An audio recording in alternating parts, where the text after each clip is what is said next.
Salam saudara terkasih dalam nama Tuhan Yesus. Puji dan syukur kita panjatkan kehadirat Tuhan dan anugerah Tuhan buat kita, sehingga kita bisa merasakan napas kehidupan yang daripada Tuhan. Saya berdoa buat saudara, semoga saudara mendapatkan sukacita yang penuh dan mendapatkan kesehatan yang luar biasa buat saudara. Izinkan saya untuk sharing firman buat saudara. Sebelum saya sharing firman, alangkah baiknya saya akan memperkenalkan diri seperti pepatah mengatakan, tak kenal maka tak sayang. Perkenalkan, nama saya Neni Intan Efriana Hutapea. Usia saya 23 tahun. Saya tinggal di Lagubuti ya saudara. Sekian dari singkat perkenalan saya. Mari kita kembali ke firman Tuhan. Kita buka Alkitab kita buka firman Tuhan yang tertulis di 1 Korintus 10 ayat 13. Saya baca buat saudara ya. Begini firman Tuhan, pencobaan-pencobaan yang kamu alami adalah pencobaan-pencobaan biasa yang tidak melebihi kekuatan manusia. Sebab Allah setia dan karena itu Ia tidak akan membiarkan kamu dicobai melampaui kekuatanmu. Pada waktu kamu dicobai, Ia akan memberikan kepadamu jalan keluar sehingga kamu dapat melampauinya. Saya baca ulang ya saudara. Pencobaan-pencobaan yang kamu alami ialah pencobaan-pencobaan biasa. Ingat ya saudara, pencobaan-pencobaan yang kamu alami adalah pencobaan-pencobaan biasa yang tidak melebihi kekuatan manusia. Sebab Allah setia dan karena itu Ia tidak akan membiarkan kamu dicobai melampaui kekuatan. Pada waktu kamu dicobai, Ia akan memberikan kepadamu jalan keluar sehingga kamu dapat melampauinya. Amin ya saudara. Perikop dari firman ini yaitu saudara, Israel sebagai suatu peringatan. Ini suatu peringatan buat kita ya saudara. Tema yang saya ambil yaitu bertahan dalam pencobaan. Kenapa sih saya harus mengambil tema ini saudara? Karena saya bisa merasakan. Karena saya sudah merasakan pencobaan-pencobaan itu dalam hidup saya. Apa sih pencobaan itu saudara? Bagaimana sih untuk bertahan? Kalau dibilang saudara untuk bertahan itu sangat sulit bagi manusia ya saudara. Sangat sulit banget. Pencobaan yang kita alami ya saudara. Kita ingat di tahun 2020 silam, kita merasakan hampa, merasakan bosan, di mana kita dikarantina karena COVID-19. Seluruh bangsa dikarantina ya saudara, karena COVID-19 ini ya saudara. Kita merasakan kekurangan ekonomi, kekurangan makanan, semua kekurangan ya saudara. Dan itu kita dicobai, apakah kita kuat untuk menghadapinya ya saudara.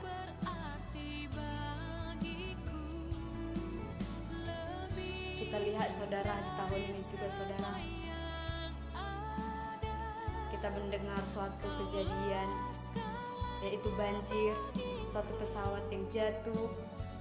Merasa hati kita itu hancur ya saudara. Merasa dunia kita ini makin kacau balau. Kayak merasa dunia kita ini tidak ada kedamaian ya saudara. Kayak kita itu diuji. Pencobaan itu selalu datang. Pencobaan itu datang kepada kita, masalah itu datang kepada kita ya saudara. Tapi ingat ya saudara, selama kita masih hidup di dunia ini, pencobaan-pencobaan itu akan datang kepada kita. Masalah itu akan datang kepada kita. Hanya kita berpikir positif ya saudara. Jangan selalu salahkan Tuhan. Karena Tuhan itu tidak pernah mencoba siapapun ya saudara. Siapapun itu Tuhan tidak pernah mencobainya. Kalau diingat-ingat saudara, masalah kita ini tidak seberapa. Tapi Tapi ingatlah betapa baiknya Tuhan. Tuhan mengalami pencobaan itu. Tuhan tetap bertahan dalam pencobaan yang dialami. Didusta, dicambuk, disalibkan sampai darahnya bercucuran hanya untuk menebus dosa kita. Manusia tinggal nggak cuma 2 saudara, manusia beribu-ribu, miliaran saudara. Tuhan menebus dosa kita. Tuhan yang menanggung itu saudara. Tapi saudara menyembuhkan itu semua. Tapi saudara tidak tahan untuk dalam pencobaan itu. Tuhan hanya minta saudara untuk tetap bertahan dalam iman, tetap bertahan dalam pencobaan apapun itu yang saudara. Bagaimana sih bertahan dalam pencobaan? Saya ambil beberapa poin. Yang pertama, datang terlebih dahulu kepada Tuhan. Mari kita buka ya saudara firman Tuhan yang tertulis di Mazmur 9 ayat 10. Saya baca buat saudara. Demikian Tuhan adalah tempat perlindungan bagi orang yang terinjak, tempat perlindungan pada waktu kesesakan. Tuhan adalah tempat perlindungan kita ya saudara. Ketika kita mengalami kesesakan, ketika kita mengalami terinjak, terianiaya ya saudara, Tuhan itu tempat perlindungan kita. Datang kepada Tuhan, minta kepada Tuhan bagaimana saudara untuk menyelesaikan masalah itu. Jangan tinggalkan Tuhan, jangan tinggalkan iman saudara. Jangan saudara pergi berpoya-poya ke sana ke sini, karena itu hanya sementara saudara. Setelah saudara selesai dari situ, masalah itu akan datang, masalah itu akan berat. Tapi ketika saudara datang kepada Tuhan, semua masalah itu akan selesai. Tuhan akan memberi jalan keluarnya dan saudara dapat melampauinya ya saudara. Poin yang kedua yaitu tekun dan berpengharapan kepada Tuhan. Tekun dan berpengharapan kepada Tuhan. Kita buka ya saudara di Ibrani 10 ayat 36 yang mengatakan firman Tuhan. Begini firman Tuhan, saya baca buat saudara. Sebab kamu memerlukan ketekunan, supaya sesudah kamu melakukan kehendak Allah, kamu memperoleh apa yang dijanjikan Tuhan. Ketika saudara tekun kepada Tuhan, ketika saudara melakukan perintah Tuhan, apa yang dijanjikan Tuhan kepada saudara akan saudara dapatkan. Saudara akan mendapatkan janjinya Tuhan. Ya saudara, apa sih ketekunan itu? Yang pertama berdoa, baca firman Tuhan, sembah dan puji Dia ya saudara.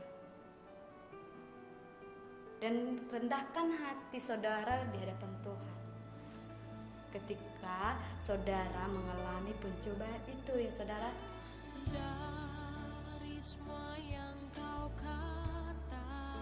Yang ketiga ya saudara, bersukacita senantiasa. Mari kita buka di Matius 5 ayat 4. Matius 5 ayat 4.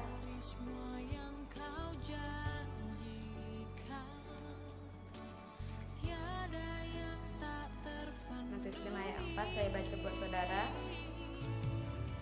Berbahagialah orang yang berduka cita, karena mereka akan dihibur. Tuhan itu maha penghibur ya saudara. Tuhan itu tidak pernah meninggalkan saudara. Ketika saudara mengalami pencobaan dan saudara mengandalkan Tuhan, Tuhan akan memberi penghiburan yang luar biasa buat saudara, sukacita yang luar biasa buat saudara. Jangan berlarut-larut ya saudara dalam pencobaan, kesedihan, masalah, jangan berlarut-larut. Tetap bersukacita ya. Tetap memberikan sinar kemuliaan Tuhan. Itu akan masalah itu tidak akan terpikirkan oleh saudara lagi. Saudara akan bisa melampauinya, saudara. Yang keempat yaitu menantikan janjinya Tuhan. Menantikan janjinya Tuhan ya saudara. Kita buka di Mazmur 12 ya saudara. Mazmur 12 ayat 7-8. Saya baca buat saudara. Janji Tuhan adalah janji yang murni, bagaikan perak yang teruji, 7 kali dimurnikan dalam dapur pelemburan di tanah. Engkau Tuhan yang akan menempatinya, Engkau akan menjaga kami senantiasa terhadap angkatan ini. Ketika saudara bertahan dalam pencobaan, ketika saudara bertahan dalam iman saudara, ketika saudara mengandalkan Tuhan selama hidup saudara,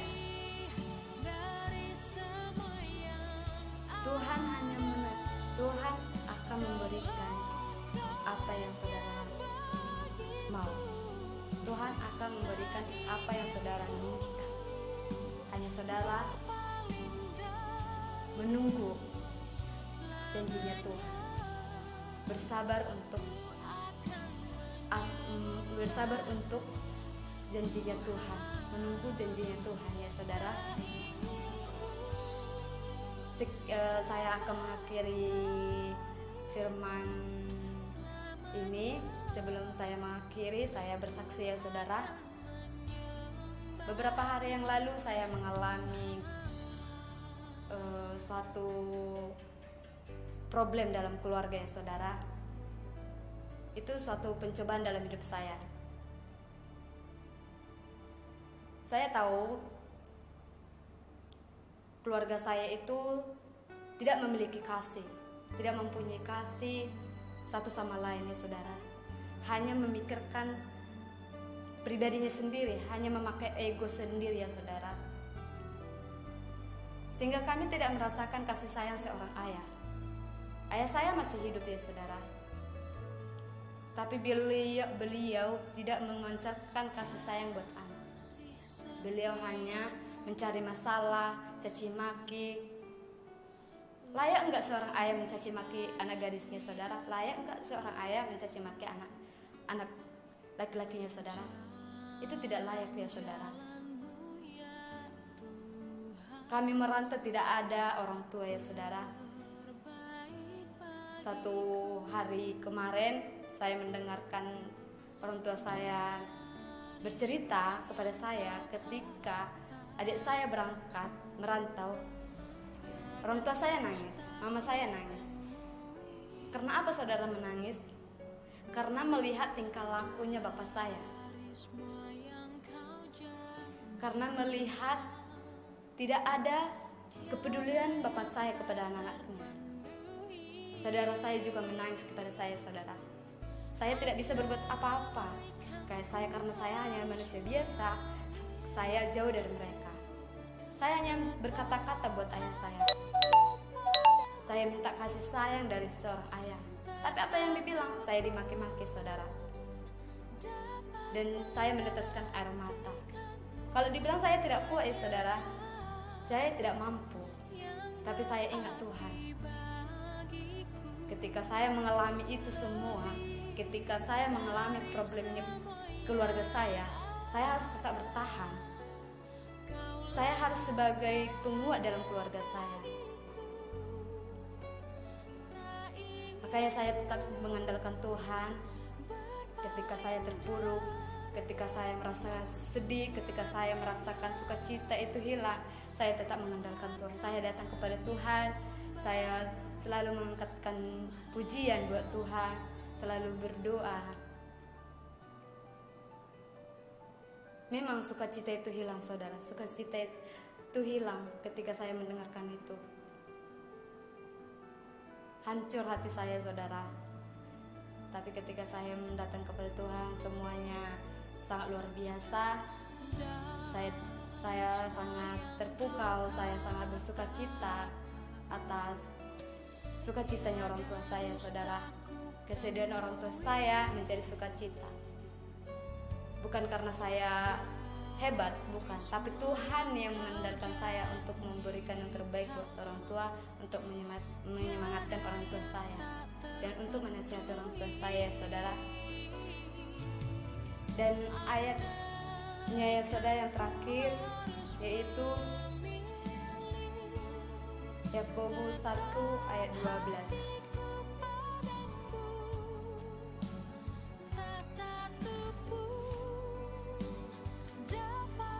Saya baca ya saudara.